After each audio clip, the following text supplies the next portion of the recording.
বিসমিল্লাহির রহমানির রহিম। নবম ও দশম শ্রেণীর সুপ্রিয় শিক্ষার্থীবৃন্দ, আসসালামু আলাইকুম ওয়া রাহমাতুল্লাহ।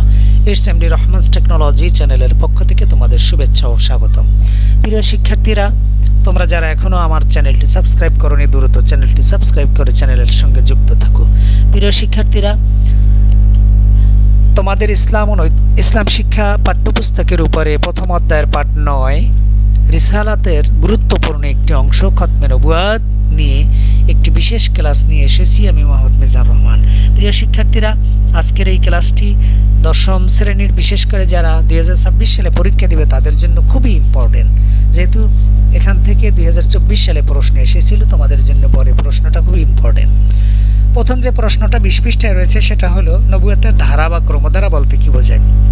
আল্লাহ তাআলা যুগে যুগে অসংখ্য নবী রাসূল প্রেরণ করেছেন। সর্বপ্রথম নবী ছিলেন হযরত আদম আলাইহিস সালাম, আর সর্বশেষ নবী ও রাসূল হলেন হযরত মুহাম্মদ সাল্লাল্লাহু আলাইহি সাল্লাম। এদের মাঝখানে আল্লাহ তাআলা বহু নবী রাসূল প্রেরণ করেছেন। নবী রাসূলগণের আগমনের এই ধারাবাহিকতাকেই নবুয়তের ক্রমধারা বলা হয়। প্রিয় শিক্ষার্থীরা, এই সংজ্ঞাটা পারলে তুমি খতমে নবুয়তের সংজ্ঞাটা খুব সমাজ ইজি তুমি পারবে। যেমন ধরো, চলো খতমে নবুয়ত বলতে কি বোঝায়, এই প্রশ্নটা আসলে তুমি খতমে নবুয়তের জ্ঞানটা দিবে। সেটা হলো, খতমে নবুয়ত আরবি শব্দ, খতম অর্থ শেষ বা সমাপ্তি, আর নবুয়ত অর্থ নবীগণের দায়িত্ব।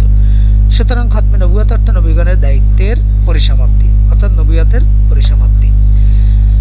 এরপরে তুমি নবুয়তের ধারার কথাগুলো এখানে লিখবা, তারপরে সর্বশেষ লিখবা হযরত মুহাম্মদ সাল্লাল্লাহু আলাইহি ওয়াসাল্লামের মাধ্যমে এই যে নবুয়তের এই ক্রমধারার সমাপ্ত হয়ে যাওয়াকেই খতমে নবুয়ত বলা হয়। তিনি হলেন খাতামুন নবিয়্যিন বা সর্বশেষ নবী। আর এই মাঝখানের অংশটা হলো নবুয়তের ক্রমধারা। এই যে দেখো, নবুয়তের ক্রমধারা। তাহলে এতটুকু লেখলেই তোমাদের জন্য যথেষ্ট হয়ে যাবে। প্রিয় শিক্ষার্থীরা, চলো এরপরে যে প্রশ্নটা আসবে সেটা হলো, খতমে নবুয়তের তাৎপর্য বা খতমে নবুয়তে বিশ্বাস স্থাপন করা আবশ্যক কেন? আমাদের প্রিয় নবী হযরত মুহাম্মদ সাল্লাল্লাহু আলাইহি সাল্লাম হলেন সর্বশেষ ও সর্বশ্রেষ্ঠ নবী। তিনি হলেন খাতামুন নবিয়্যিন। তারপর আজ পর্যন্ত কোনো নবী আসেননি, আর কিয়ামত পর্যন্ত আসবেনও না। তার মাধ্যমে নবী রাসূলের আগমনের ধারা বন্ধ করে দেওয়া হয়েছে। খতমে নবুয়তের উপর বিশ্বাস স্থাপন করা অপরিহার্য। এতে বিশ্বাস না করলে মানুষ ঈমানদার হতে পারে না। তাই মুমিনের জন্য খতমে নবুয়তে বিশ্বাস স্থাপন করা আবশ্যক। এতটুকুই যথেষ্ট। খ নাম্বারে যেহেতু আসবে, প্রিয় শিক্ষার্থীরা, পাঠ্যপুস্তকে এলোমেলো আছে, তোমাদেরকে আমি সাজিয়ে দিয়েছি। প্রিয় শিক্ষার্থীরা, এরপরে যে প্রশ্নটা ইম্পর্টেন্ট, কোরআন হাদিস ও যুক্তির আলোকে খতমে নবুয়তের প্রমাণ দাও। মহানবী হযরত মুহাম্মদ সাল্লাল্লাহু আলাইহি সাল্লাম ছিলেন সর্বশেষ নবী। তার মাধ্যমে নবুয়তের ক্রমধারা পরিপূর্ণতা লাভ করেছে। কোরআন হাদিসের বহু স্থানে বহু প্রমাণ ও যুক্তির নিরিখে এর প্রমাণ সুস্পষ্ট। নিম্নে তা তুলে ধরা হলো। কোরআনের আলোকে দালিলিক প্রমাণ। পবিত্র কোরআনে মহানবী হযরত মুহাম্মদ সাল্লাল্লাহু আলাইহি সাল্লামকে খাতামুন নবিয়্যিন বা সর্বশেষ নবী বলেছেন। এই মর্মে আল্লাহ তাআলা বলেন, মা কানা মুহাম্মাদুন আবা আহাদিম মির রাজালিকুম ওয়ালাকিন রাসূলুল্লাহি ওয়া খাতামান নবিয়্যিন। অর্থ, মুহাম্মদ সাল্লাল্লাহু আলাইহি সাল্লাম তোমাদের মধ্যে কোনো পুরুষদের পিতা নন, বরং তিনি তো তোমাদের রাসূল ও সর্বশেষ নবী। সূরা আল আহজাব আয়াত নাম্বার 40। প্রিয় শিক্ষার্থীরা, হাদিসের বেশ কিছু প্রমাণ রয়েছে। পবিত্র কোরআনের পাশাপাশি বহু হাদিসে মহানবী সাল্লাল্লাহু আলাইহি সাল্লামকে খাতামুন নবিয়্যিন বলেছেন বা খতমে নবুয়তের প্রমাণ রয়েছে। এই সম্পর্কে বর্ণিত প্রথম যে হাদিসটা আসছে সেটা হলো, রাসূল আকরাম সাল্লাল্লাহু আলাইহি সাল্লাম বলেন, আনা খাতামুন নবিয়্যিন লা নবিয়্যা বাদি। আমি শেষ নবী, আমার পরে আর কোনো নবী আসবে না।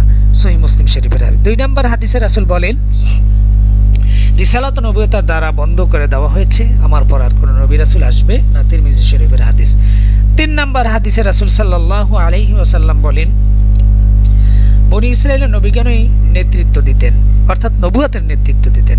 যখনই কোনো নবী ইন্তেকাল করতেন তখনই পরবর্তী নবী তার স্থলাভিষিক্ত হতেন। কিন্তু আমার পর আর কোনো নবী আসবে না, অর্থাৎ নবুয়তের নেতৃত্ব দেওয়ার জন্য আর কোনো নবী আসবে না। সহিহ বুখারী শরীফের হাদিস। প্রিয় শিক্ষার্থীরা, মহানবী সাল্লাল্লাহু আলাইহি সাল্লাম খতমে নবুয়তের প্রমাণ দিয়ে আরো বলেন যে, অচিরেই আমার উম্মতের মধ্যে মিথ্যাবাদীর আবির্ভাব হবে। তারা প্রত্যেকেই নবী হওয়ার দাবি করবে, অথচ আমি শেষ নবী, আমার পর আর কোন নবী আসবে না। যেমন রাসূলের ইন্তেকালের পরে খলিফা হযরত আবু বকরের খেলাফতের সময় একজন নবুয়ত দাবি করেছিলেন। তিনি হলেন মুসাইলামাতুল কাজ্জাব। আবু বকর তাকে কঠোর হস্তে দমন করেন। ইয়ামামার যুদ্ধে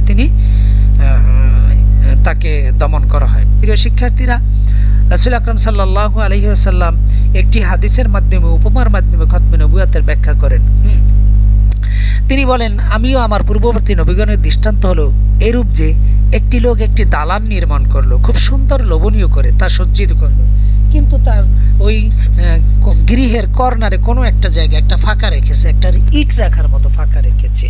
রাসূল সাল্লাল্লাহু আলাইহি সাল্লাম বলেন, এই ইট রাখাটা হলো ওই গৃহটাকে অসম্পূর্ণ করে রাখা, না রাখাটা, হ্যাঁ, গৃহটাকে অসম্পূর্ণ করে রাখা। ঠিক তদ্রূপভাবে আমি হইলাম সেই, রাসূল বলেন, আমি হলাম সেই ইটের ন্যায়, অর্থাৎ নবুয়ত নামক ওই গৃহটাকে আমি পরিপূর্ণতা দান করেছি। বড় হাদিস আমি সংক্ষেপে বললাম, যেহেতু তোমাদের এটা লিখতে হবে না, তোমাদের পাঠ্যপুস্তকে নাই, তারপরে আমি একটু বলে দিলাম। প্রিয় শিক্ষার্থীরা, খতমে নবুয়তের যৌক্তিক প্রমাণ।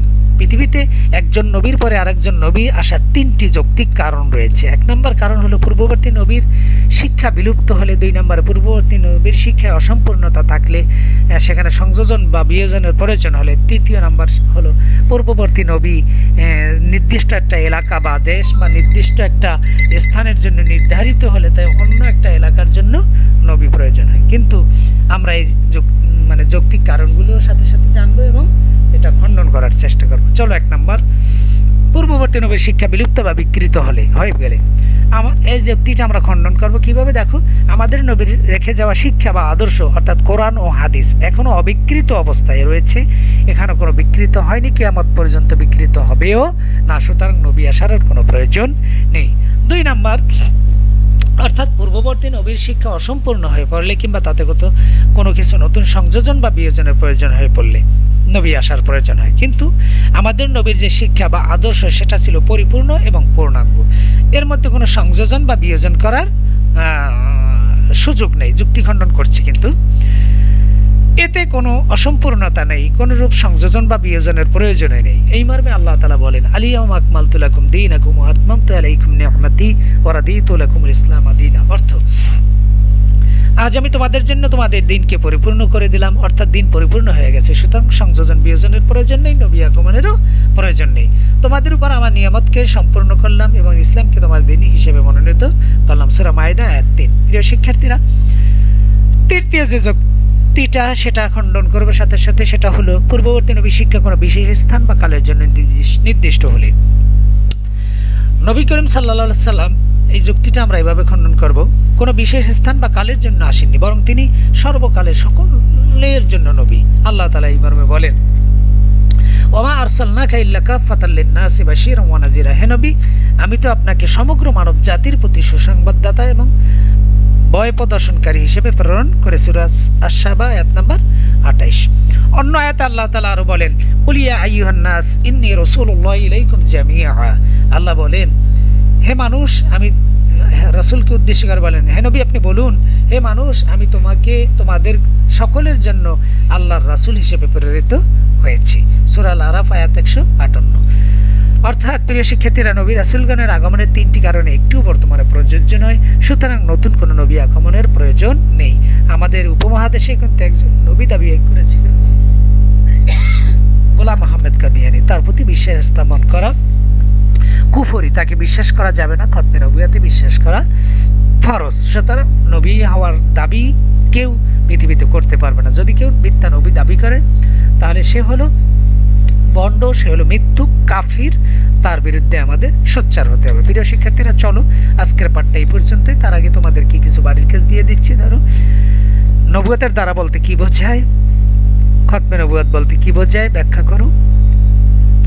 কোরআন হাদিস ও যুক্তির আলোকে খতমে নবুয়তের প্রমাণ দাও। প্রিয় শিক্ষার্থীরা, আবার বলছি, তোমরা যারা এখনো আমার চ্যানেলটি সাবস্ক্রাইব করেন, চ্যানেলটি সাবস্ক্রাইব করে চ্যানেলের সঙ্গে যুক্ত থাকো এবং আমার ক্লাসটি ভালো লাগলে লাইক করবে, কমেন্টস করবে, চ্যানেলের সঙ্গে জুড়ে থাকবে। প্রিয় শিক্ষার্থীরা, সবাই ভালো থাকবে।